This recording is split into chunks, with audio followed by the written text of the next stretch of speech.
marked it so I could find it again.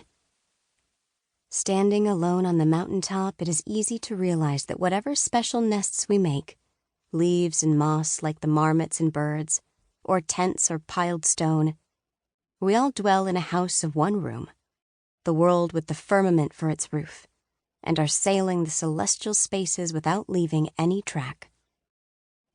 All living things, we are one family, she said, together in one home, sleeping beneath the same stars.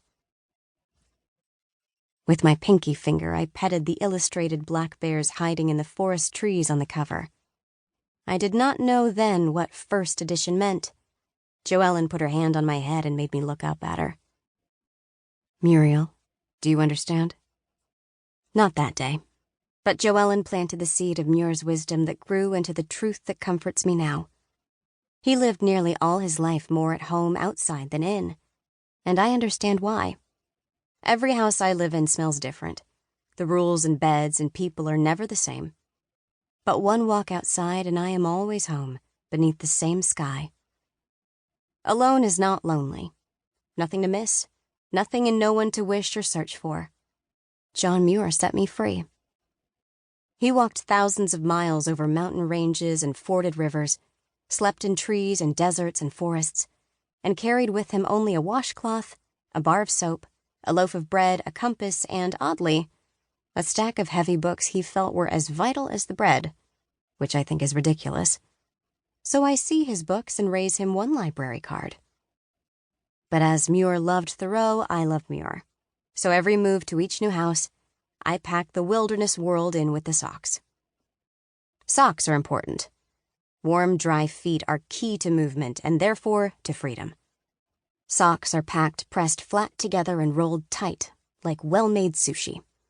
2 pairs of shoes, indoor and outdoor, 1 raincoat, 1 lightweight warm coat, 7 sausage-rolled shirts, 3 pairs of pants, 1 pair of shorts, 2 sets of pajamas, 3 bras, 7 rolled-up pairs of underwear. Basically, your suitcase should look like a grocery store deli platter of cotton pinwheel party sandwiches. Exactly a week's worth of outfits. Laundry on Sunday. No new item of clothing is allowed in unless an old one is removed. Anything reversible is twice as welcome in any well-packed case. Seriously, I could give a TED Talk on this shit, and let us not forget the holy grail of packing, the toiletry kit. Flat, water-resistant nylon and plastic, 4 refillable bottles for soap and shampoo, pocket for a nail clipper, razor, tampons, hair ties, toothbrush, toothpaste, and your one floss. I can pack and be out of any house in 4 minutes flat. Except this day, 8 minutes, 23 seconds. Dying in sweltering summer heat in a bedroom crammed with bunk beds the day after my 17th birthday. I kept Joellen waiting while I debated for the 100th, and maybe last time, the merits of abandoning a secret I carry that renders my John Muir packing TED Talk a bunch of hypocritical garbage. Hidden among the sushi socks and sausage shirts is a stash of compulsion in a blue and white striped pillowcase tied in a knot. A sieve of burden and humiliation that in each house catches new things I collect and carry with me year after year, and I don't know why. Muir would be so disappointed. Or maybe he would understand. When we try to pick out anything by itself, we find it hitched to everything else in the universe. Little blackbird nest, Joellen said the one time she saw it while helping me pack in 5th grade.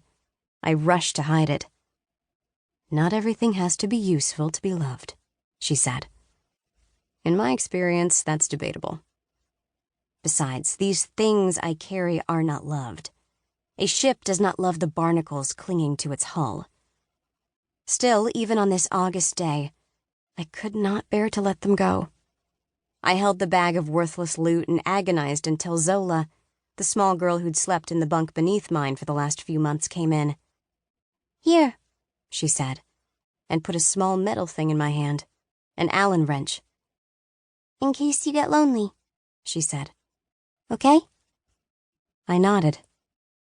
How was your swim class? I asked. You put your head under yet? Didn't go. Why not? She shrugged. Oh, Zola.